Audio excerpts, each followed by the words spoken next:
देखिए इनमें हमको क्या पढ़ना है, जैसे कि ये कह रहा है कि संख्या पद्धत, संख्या पद्धत क्या है, इसका प्रयोग हम कैसे करते हैं। तो संख्याओं के बारे में हम जानेंगे कि संख्या पद्धत में क्या क्या कैसी संख्याएं आती हैं। तो जैसे कि यहाँ पर हमने नोट किया है कि धन पूर्णांक संख्याएं, धन पूर्णांक संख्याएं क्या होती हैं।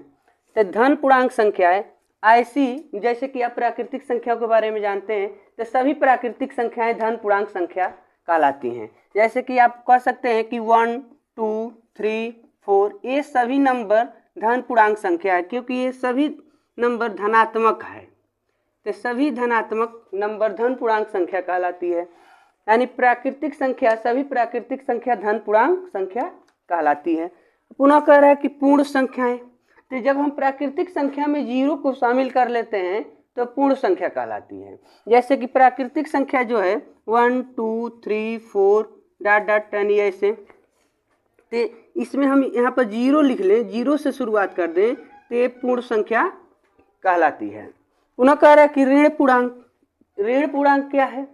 तो जो ये नंबर हमने नोट किया है, ये प्राकृतिक संख्या नोट किया है, तो यही संख्या हम माइनस के रूप में लिखना शुरू कर दें, उसमें जीरो भी होगा, जीरो भी शामिल होगा, क्योंकि पूर्णांक संख्या में जीरो शामिल होता है। जैसे कि है पूर्णांक, तो पूर्णांक में ऐसे हम नोट करते हैं, जीरो के इस साइड में धनात्मक प्राकृतिक संख्या नोट करते हैं 3 4 5 धनात्मक प्राकृतिक संख्या, और दूसरी साइड में इस साइड में हम -1 -2 -3 -4 ऐसी संख्याएं नोट करते हैं, तो ये पूर्णांक कहलाता है। तो यहाँ कह रहा है ऋण पूर्णांक, तो जीरो के इस साइड की सभी संख्याओं को अगर हम नोट कर लें, यानी माइनस के रूप में नोट कर लें, जैसे कि जीरो की इधर -1 -2 -3 -4 -5 ऐसी संख्या अगर हम नोट कर लेते हैं तो ये सभी ऋण पूर्णांक संख्या कहलाती है। पुनः हम देखेंगे कि सम संख्या क्या है। तो ऐसी संख्याएं जो 2 से भाग देने पर पूर्ण रूप से विभाजित हो जाए, जो संख्या 2 से पूरा कट जाती है उसे हम सम संख्या कहते हैं। जैसे 2 4 6 8 10 ये सब संख्या जो है ये 2 से विभाजित हो जाएगी, इसलिए सम संख्या है। पुनः कह रहा है कि विषम संख्या, विषम संख्या के बारे में हम जानेंगे विषम संख्या क्या है। तो विषम संख्या जो 2 से न कटे, जो संख्याएं 2 से नहीं विभाजित होती है, कितना हो भाग दें 2 से, आप 2 के पहाड़ा पढ़ेंगे तो 2 2 4 4 2 8, यानी 2 के पहाड़ा में सम संख्या मिलती है। तो जो संख्या 2 से नहीं कटती है तो उसे हम विषम संख्या कहते हैं। जैसे 1 3 5 7 7 9 ऐसे संख्या हम लिख दें तो ये विषम संख्या कहलाएगी, ये विषम संख्या हो गया। पुनः कह रहे हैं भाज्य संख्याएं। अब भाज्य संख्या क्या है, तो भाज्य संख्या वो संख्या होती है जो 2 से भाग देने पर कट जाए। अब देखिए, जो संख्या स्वयं से भी कट जाए और दूसरे से भी कट जाए, स्वयं से भी कटे और 1 के अतिरिक्त दूसरे से भी कट जाए, तो उसे भाज्य संख्या कहते हैं। जैसे देखो यहाँ पर 2 4 5 नहीं लिखेंगे, 6 8 10 12 और 15 भी भाज्य संख्या है। अब कहेंगे कि भाज्य, यहाँ तो विषम संख्या है, ये ऐसा है कि 2 से नहीं कटेगा, 15 2 से नहीं कटेगा, बट 3 से तो कटेगा, इसलिए भाज्य संख्या। यानी अभाज्य संख्या पहले से देख लीजिए, अब यहाँ लिखा है अभाज्य संख्या है, तो ऐसी संख्या जो स्वयं से कटे और 1 से कटे, यानी 1 और स्वयं के अतिरिक्त किसी दूसरी संख्या से न विभाजित हो, उसे हम अभाज्य संख्या कहते हैं। जैसे कि मान लीजिए दो समअभाज्य संख्या होती है। अभाज्य संख्या 2 को भी कह सकते हैं, लेकिन सम भी होती है और अभाज्य भी होती है, तो हम 2 को भी नोट कर सकते हैं। 2 और 5 7 9 नहीं लिखेंगे, 11 13 17 19 ये सब संख्याएं स्वयं से कटेंगी, नहीं तो 1 से कटेंगी, इसको कोई दूसरा संख्या नहीं काट पाएगा। तो देखिए इसमें हमने 15 नहीं लिखा, क्योंकि 15 को 3 विभाजित कर देता है, इसलिए 15 अभाज्य संख्या नहीं है, भाज्य संख्या है। यहाँ कर है सह अभाज्य संख्याएं, सह अभाज्य संख्याएं। अब आता है हमारा सह अभाज्य संख्या। तो सअभाज्य संख्या क्या है? तो सअभाज्य संख्या वह संख्या कहलाती है जिनमें दो संख्याएं, दो पेयर के रूप में हम संख्या लेते हैं और उन दोनों संख्याओं में एक के अतिरिक्त कोई दूसरा उभय गुणनखंड नहीं होता है। तो एक के अतिरिक्त, जैसे कि हम 2 और 3 लिख दें, 2 और 3 लिख दें, चाहे 2 और 5 लिख लें, चाहे 3 और 7 लिख लें। तो ऐसे जब हम संख्या नोट करते हैं तो इसमें इनका गुणनखंड अगर करें हम तो क्या हो रहा है, 2 एकम 2, चलो इसको नहीं लेते हैं। यहाँ पर देखो 2 गुणे 1 और 5 का करेंगे तो 5 गुणे 1, यहाँ पर 3 गुणे 1 और 7 गुणे 1, यानी इनका भी गुणनखंड 1 आ रहा है, कॉमन फैक्टर इनके भी। तो इसलिए ऐसी संख्या के रूप में यानी 11 और 13 आ जाए, 11 13, तो 11 का जो फैक्टर करेंगे तो 11 एकम 11 और 13 का करेंगे तो 13 एकम 13। तो इस दोनों में उभयनिष्ठ गुणनखंड 1 मिल रहा है, एक के अतिरिक्त दूसरा कुछ नहीं मिल रहा है। तो दो संख्या हम साथ लिए हैं, पेयर के रूप में दो संख्याएं हैं, तो दोनों संख्याओं का गुणनखंड में एक उभयनिष्ठ आ रहा है। तो जिन दो संख्याओं में पेयर के रूप में अगर संख्या ली गई है उनका उभयनिष्ठ गुणनखंड 1 है, दूसरा कुछ न हो, तो उन संख्याओं को हम सअभाज्य संख्या कहते हैं, उनको हम सअभाज्य संख्या कहते हैं। जैसे कि हम नोट कर सकते हैं 3 5, 3 7, 11 13, ऐसे संख्या हम और भी नोट कर सकते हैं। तो ये सब संख्याएं अभाज्य संख्या कहलाती हैं। और परिमेय संख्या दे रहा है, परिमेय संख्या ऐसी संख्याएं जो p/q के रूप में आए। आपको पता है कि जो संख्या p/q के रूप में आए लेकिन उसका हर 0 नहीं होना चाहिए, अगर हर 0 हो जाता है तब तो हम कहेंगे कि ये परिमेय संख्या नहीं है। तो हम इनको ऐसे नोट कर सकते हैं 1/2 -3/4 -7/ या +7/18, ऐसे p/q के रूप में संख्या जब आती है तो उसे हम परिमेय संख्या कहते हैं। ठीक है, पुनः देखिए यहाँ पर ऊपर दिया है अपरिमेय संख्याएं। तो जो संख्या कर्ण के रूप में हो, जिसका हम वर्गमूल निकालने में असमर्थ हो, निकाल न पाए, जैसे कि यहाँ पर आपको दिखा दिया जाए काड़ी में 2, काड़ी में 5 या माइनस काड़ी में 3, यानी इस प्रकार की संख्या आ जाए, या पाई आ जाए, पाई भी एक अपरिमेय संख्या होती है। तो ये सब संख्याएं अपरिमेय संख्या कहलाती हैं। लेकिन अब आता है वास्तविक संख्या। तो वास्तविक संख्या क्या है? तो वास्तविक संख्या अभी तक जितनी संख्याएं आपने पढ़ ली, अभी तक जितनी संख्याओं के बारे में आपने अध्ययन किया, तो इन सभी संख्याओं के समूह को ही हम वास्तविक संख्या कहते हैं। जैसे यानी वास्तविक संख्या में आपको जानना होगा परिमेय, परिमेय और अपरिमेय। अपरिमेय संख्या दोनों शामिल होती हैं। वास्तविक संख्या में परिमेय और अपरिमेय संख्या शामिल होती हैं, तो उन्हें हम वास्तविक संख्या कहते हैं। यानी ये जो हमने देखा, ये तो अभी संख्या पद्धति में इस संख्याओं के हमने नामकरण के साथ इनको पहचान किया, लेकिन इनका प्रयोग हम करेंगे कैसे? अगर ये संख्याएं आते हैं तो हम परीक्षा देते समय हम इनका प्रयोग कैसे करेंगे, कैसे हम सवालों को सॉल्व करेंगे, इनको हमको समझना है। तो इसको समझने के लिए हम हर एक जो ये नंबर नोट किए गए हैं सबको हम एक एक करके पढ़ेंगे, इनके बारे में समझेंगे, इनका उपयोग समझेंगे, इन पर आधारित प्रश्नों को हम सॉल्व करेंगे और जानेंगे कि इनका सॉल्यूशन हम कैसे प्राप्त करेंगे और आसान से आसान तरीका क्या और कैसे कर पाएंगे। ठीक है, अब हम पढ़ेंगे इनके बारे में, संख्याओं के बारे में। तो सबसे पहले हम देखते हैं कि पहला हमारा संख्या का क्या अध्ययन होता है। पढ़ेंगे क्रमांगत संख्या। क्रमांगत संख्याओं का प्रयोग हम कैसे कर रहे हैं। ठीक है, तो देखिए अब हम सबसे पहले संख्या पद्धति में पढ़ेंगे क्रमांगत पूर्णांक क्या है। क्रमांगत पूर्णांक, देखिए इसका प्रयोग हमको इसमें करना है, SSC में करना है, यानी ये जो हमने लिखा है इसके तहत बहुत सारे एग्जाम होंगे, उसमें आप इसका प्रयोग कर सकते हैं। जैसे कि कह रहे हैं क्रमांगत पूर्णांक।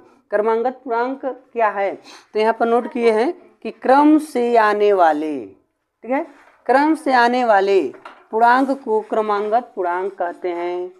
यानी क्रम से जो पूर्णांक आते हैं, जो नंबर आते हैं, जैसे कि हम कह सकते हैं,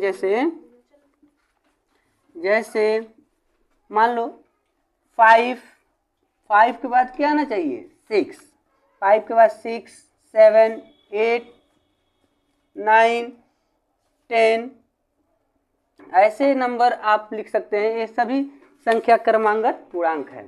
तो कैसे मानेंगे कि कैसे हम लिखेंगे क्रमांगत पूर्णांक होगा, तो इस नंबर को देखो, इसको इसमें घटा दो तो 1 का डिफरेंस बच गया। अगर इसको इसमें घटाते हैं तो 1 का डिफरेंस आ रहा है, इनको इनमें घटाते हैं तो 1 ही का अंतर है। यानी ऐसे घटाते जाइए, देखिए 1 का अंतर मिल रहा है। तो दो क्रमांगत पूर्णांकों के बीच में 1 का अंतर होता है, 1 का अंतर होता है। तो दो यानी लिख सकते हैं, दो क्रमांगत पूर्णांकों के बीच, पूर्णांकों के दो क्रमांगत पूर्णांकों के बीच,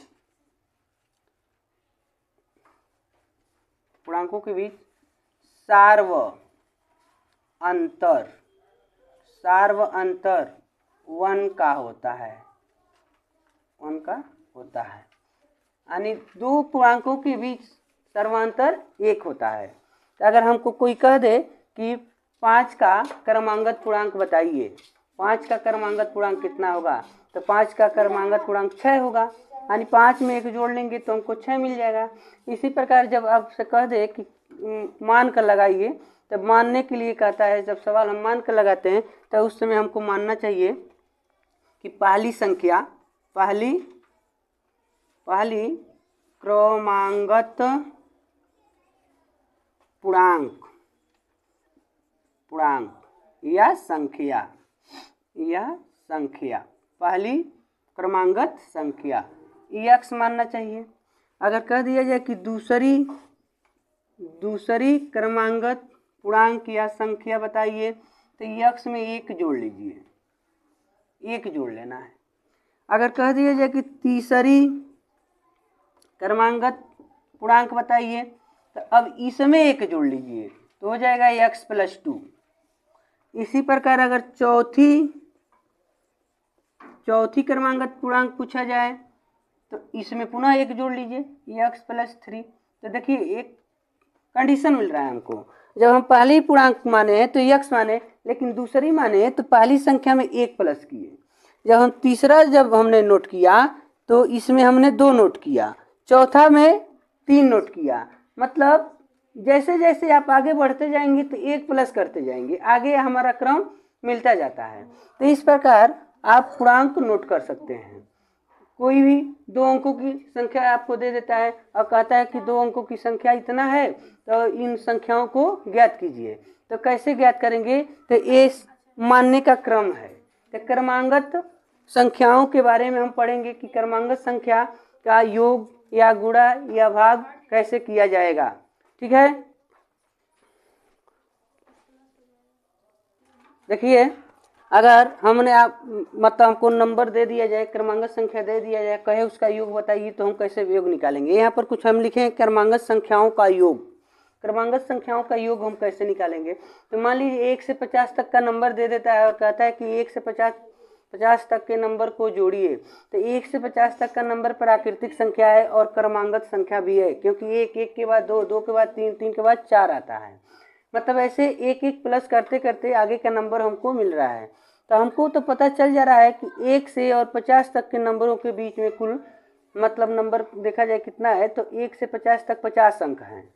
बट अगर 2, 4, 6, 8, 10 ऐसे नंबर दे दे और 100 तक नंबर दे दे, तो अगर कहे कि इसको जोड़िए तो कैसे जोड़ेंगे। तो सबसे पहले तो हमको ये जानना होगा कि इसमें कुल कितने नंबर दिए गए हैं, यानी कुल अंकों की संख्या ज्ञात, कुल कितने अंक दिए गए, कुल कितनी संख्याएं दी गई है जिनको हमको जोड़ना है, तो हमको यही ज्ञात करना है। तो वो हम जानेंगे तब हम उसको जोड़ पाएंगे। तो कैसे, तो यहाँ पर देखिए करेक्ट क्रमांगत संख्याएं अगर 2, 4, 6, 8 ऐसे करके n तक दी गई हो, अंतिम पद कुछ ना कुछ हो तो उनका कह दे कि कुल पदों की संख्या बताइए, मतलब इसमें कुल कितने पद दिए गए हैं ये बताइए। तो हम कैसे बताएंगे, तो यहाँ देखिए, यहाँ पर कुल पदों की संख्या, अगर हमको ये जानना है कि इस श्रेणी में, श्रृंखला में कुल कितने पद दिए गए हैं, तो इसको पता करने के लिए हम इन फार्मूले का यूज करेंगे।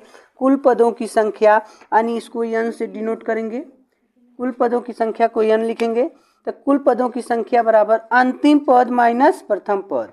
अंतिम पद मतलब जैसे यहाँ n है तो यहाँ पर कोई ना कोई नंबर होगा, और प्रथम पद यानी प्रथम पद तो 2 है, बट्टे सार व अंतर, मतलब देखिए इनके बीच में कितने का डिफरेंस है। 2 को 4 में घटाएंगे तो 2 बच रहा है, 4 को 6 में घटाएंगे तो 2 बचेगा, 6 को 8 में घटाएंगे तो 2 बचेगा, यानी इनका सार व अंतर 2 है।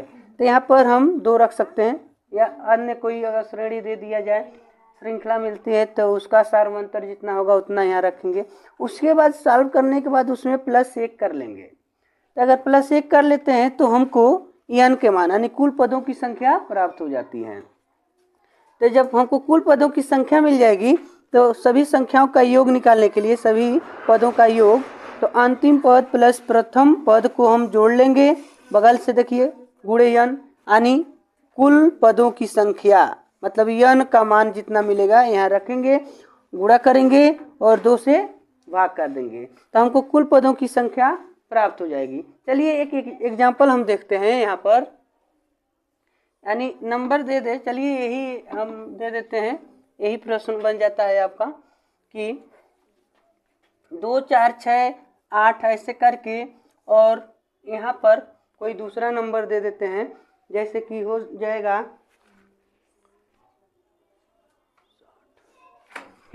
60 तक के नंबर है, अंक है 2 4 6 8 10, ऐसे करते करते 60 तक के अंक दे दिए हैं, और इनको हमको जोड़ना है, यानी इनका योग कितना होगा ये हमको समझना है।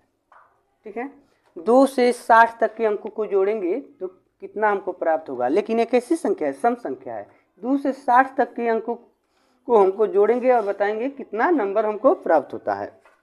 तो यहाँ पर इसमें हम पहले तो देखेंगे कि कुल कितने अंक है, संख्या कितनी है, कुल कितने पद हैं। ठीक है, तो इसी में यूज कर लीजिए, इसी फार्मूले में, यहीं पर आगे लिखते हैं n बराबर अंतिम पद 60 है, माइनस प्रथम पद 2 है, और बट्टे में है सार व अंतर, तो इसको इसमें घटाएंगे तो 2 बचेगा, इसको इसमें घटाएंगे तो 2 बचेगा, इसको इसमें घटा रहे हैं तो 2 बच रहा है, यानी सार व अंतर 2 है, तो यहाँ 2 लिख दिए और +1।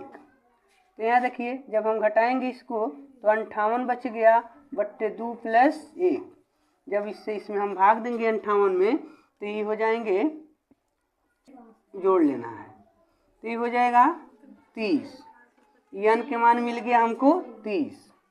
कुल यानी 2 से और 60 तक के सम पूर्णांकों में, क्रमांगत पूर्णांकों में कुल नंबरों की संख्या 30 है, कुल 30 अंक दिए गए हैं जिनका योग हमको निकालना है। तो इसमें रख देना है, फिर से सभी पदों का योग इनमें हमको रखना है। तो अंतिम पद यहाँ लिखा गया है, अंतिम पद 60 प्लस प्रथम पद 2 अपान, और यहाँ गुणे लिखेंगे, गुणे यहाँ है n के मान 30, नीचे 2 लिख देंगे, तो 60 2 62 गुणे 30 बट्टे 2। अब देखिए 2 से 1 कट गया 15 राउंड में, तो हो गया 62 + 15, तो 15 दूनी 30, और 15 छके 90, और 3 93, यानी 930। 2 4 6 8 ऐसे गिनते गिनते हम 60 तक के अंकों को जोड़ेंगे तो हमको उसका योग मिलेगा 930। इसी प्रकार हम अगला देखेंगे, एक और एग्जाम्पल देखते हैं कि उसका कितना हो रहा है। तो देखिए अगला एग्जाम्पल यह है, इसको हम सॉल्व करेंगे। 21 22 23 24 ऐसे क्रमांक संख्या दिया है और 75 तक का नंबर दिया है। कह रहा है कि इसको जोड़ कर बताइए कितना होगा। तभी अभी हमने आपको फार्मूला बताया कि पहले हम नंबर ज्ञात करते हैं, n के मान निकालते हैं। n बराबर अंतिम पद माइनस प्रथम पद बट्टे सार्व अंतर प्लस 1। तो n के मान कितना हो रहा है? अंतिम पद देखिए 75 है और माइनस प्रथम पद 21 है। सार्व अंतर देखा जाए तो इसको इसमें अगर घटा दे तो 1 बच रहा है, इसको इसमें घटाएं तो 1 बच रहा है, इसको इसमें घटाएं तो 1, यानी सार्व अंतर 1 है। और प्लस हमको यहाँ से 1 नोट कर लेना है। तो n बराबर जब इसको माइनस करेंगे तो 4, यानी 5 में 1 माइनस किए 4 और 7 में 2 माइनस किए तो 5 बच गया। और प्लस ये हटा दिए, 1 को बट्टे में से हटा देंगे और प्लस 1 ऐड कर लिए, तो ये हो गया 55। पदों की संख्या कुल 55 है। तो हम 21, 22, 23 से लिखते हुए 55 तक के सभी अंकों को जोड़ेंगे। तो देखिए कुल पदों का योग कितना हो रहा है? तो कुल पदों का योग का है अंतिम पद प्लस प्रथम पद गुणे n बट्टे 2।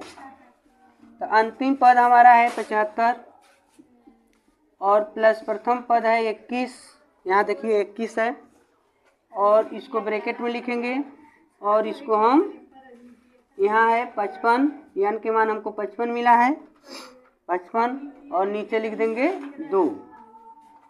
देखिए इसको हम जोड़ लेंगे पहले, 1 और 5 6 और 7 2 9 गुणे 55 बट्टे 2। अब 2 से हम 96 को पहले काट देते हैं, 2 से 96 को काट देंगे तो ये हो जाएगा 4, 1 बचेगा तो 16 हो जाएगा, तो यहाँ 2 से कटेगा तो 8, यानी हो गया 48। 48 गुणे 55। अब हम 48 और 55 को आपस में गुणा कर देंगे। तो 48 और 55 को जब आपस में गुणा करेंगे तो इसका गुणनफल हो जाएगा 2640। इसका गुणनफल आ जाएगा 2640। आप गुणा करके देख लेंगे, इसका गुणनफल 2640 होगा। इस प्रकार हम आपको कुछ एग्जाम्पल दे रहे हैं, आप उसको सॉल्व करिएगा। और आप देखिए ये कुछ क्वेश्चन हमने नोट किया है, इसको आप स्वयं लगाइएगा। जो फार्मूला हमने आपको बताया उसी के आधार पर ये आप सभी इसको लगा सकते हैं। और इसको लगाने के बाद अगर आपको डाउट होगा तो आप हमारे कमेंट बॉक्स में ज़रूर बताइएगा, पुनः हम इसको सॉल्व करके आपको वीडियो